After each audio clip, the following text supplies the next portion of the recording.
Então vamos lá, pessoal, primeira questão.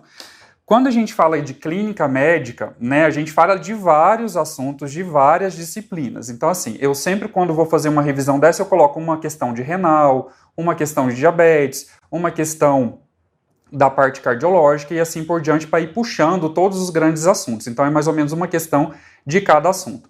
E, dentre diversas referências, a referência que eu mais uso, quem quiser dica, quem ainda não tiver esse livro em casa, é o Tratado do Brunner, tá? É o Tratado Brunner, que é a referência que eu mais utilizo para as questões de clínica médica. Embora, né, a gente tem manuais também muito bons da Anvisa, do Ministério da Saúde, entre outras bibliografias.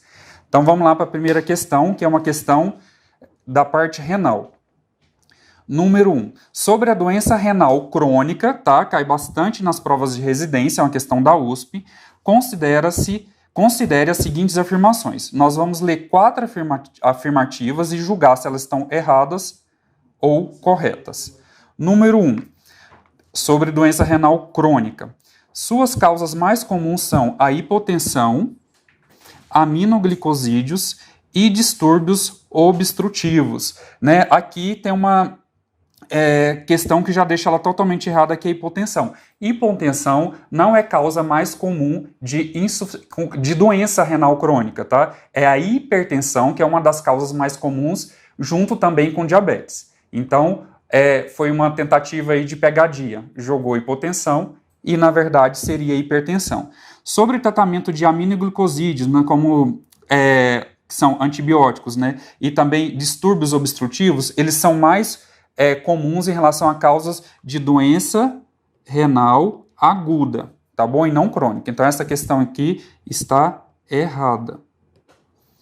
2. A determinação de creatinina sérica é um indicador mais sensível da função renal do que a ureia. Essa questão é verdadeira.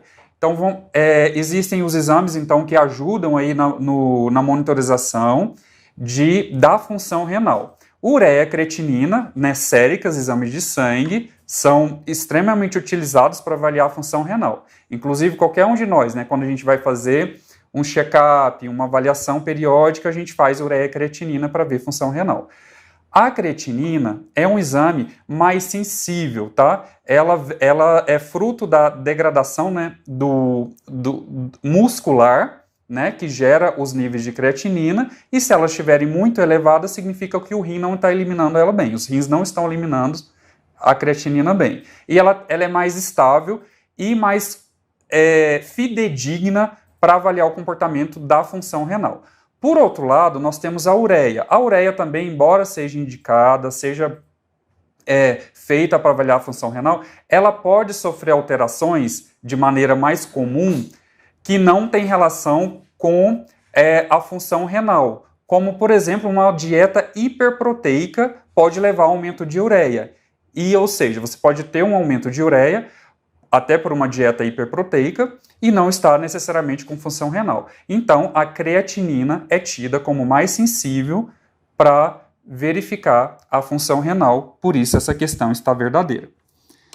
Número 3. O sódio sérico dos pacientes com essa doença nunca é baixo, né? Cuidado com a palavrinha nunca. A gente sabe que em algumas situações pode ser que esteja correto, dependendo do jeito que colocou, mas aqui está errado, tá? Ele está falando aqui que o paciente não teria uma hiponatremia no caso de doença renal crônica. Isso é falso. O paciente também, né? Muitos têm a hipernatremia, né? Por causa da retenção de líquido, aumento da retenção de sódio em relação à doença renal crônica, mas em alguns momentos ele também pode ter hipovolemia, pode ter muitas náuseas, vômitos, perda de eletrólitos, e a hiponatremia, o déficit de sódio, também pode ocorrer. Então, quando a questão fala que nunca vai ter déficit de sódio, ela está errada. Número 4. A hipercalemia, né, então potássio aqui, potássio elevado, é o distúrbio eletrolítico mais grave associado, podendo levar a arritmias fatais, e o tratamento medicamentoso para os casos agudos pode incluir glicose, insulina endovenosa e gluconato de cálcio a 10%.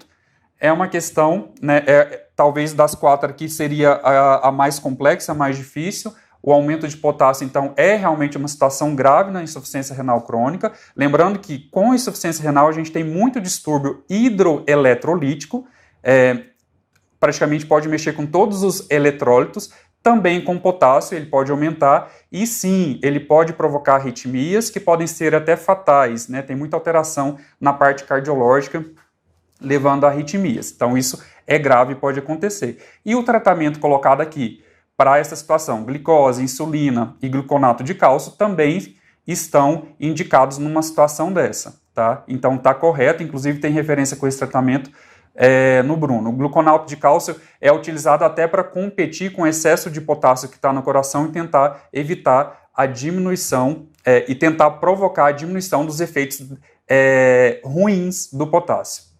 E se alguém tem aqui alguma questão? Só o pessoal falando oi aí, qualquer coisa pode comentar também a questão. Então, a última aqui, verdadeira. Então, nós temos 2 e 4 verdadeiras, letrinha C, tá? Número 1, letra C, pessoal.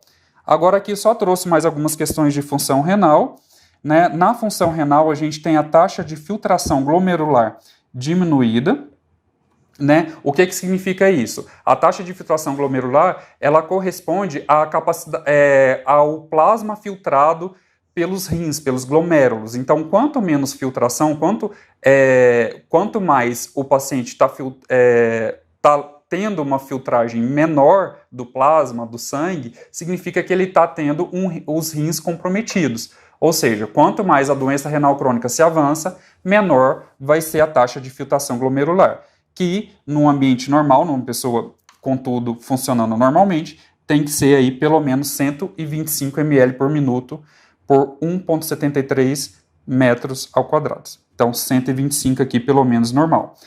Como eu disse, e aí, se os rins estão funcionando de maneira não adequada, você vai ter uma depuração de creatinina diminuída. O que é a depuração? É a eliminação de alguma substância pelos rins. Se essa substância está acumulando, está depurando pouco, eliminando pouco. Então você diminui a depuração de creatinina, né, a eliminação de creatinina pelos rins, né, pela urina, e aumenta creatinina e ureia séricas no soro. E aí vem isso aqui então. Diminui a depuração de creatinina, diminui taxa de filtração glomerular, aumenta os níveis séricos de creatinina e ureia. Lembrando aquela dica que eu dei para vocês. Creatinina é mais sensível para a função renal do que a ureia. E aqui, ó, separei para vocês causas muito importantes de doença renal crônica, inclusive caiu na questão também. Primeiro lugar, tá? Diabetes. Segundo, hipertensão arterial. Então nós temos duas doenças aí muito conhecidas, inclusive que eu trouxe questões, uma de cada para a gente resolver hoje. Diabetes e hipertensão são causas importantíssimas, né? A importância então de de evitar essas doenças, e também, uma vez que tenha diabetes e hipertensão, a importância de controlar e fazer um manejo clínico, né, tanto não medicamentoso quanto medicamentoso dessas patologias, para evitar que a pessoa evolua para a doença renal crônica, até para uma hemodiálise, tá ok? Outras causas: glomerulonefrite, pielonefrite, distúrbios policísticos e cânceres renais, tá? Não esqueçam dessas duas aqui, tá? Diabetes e hipertensão.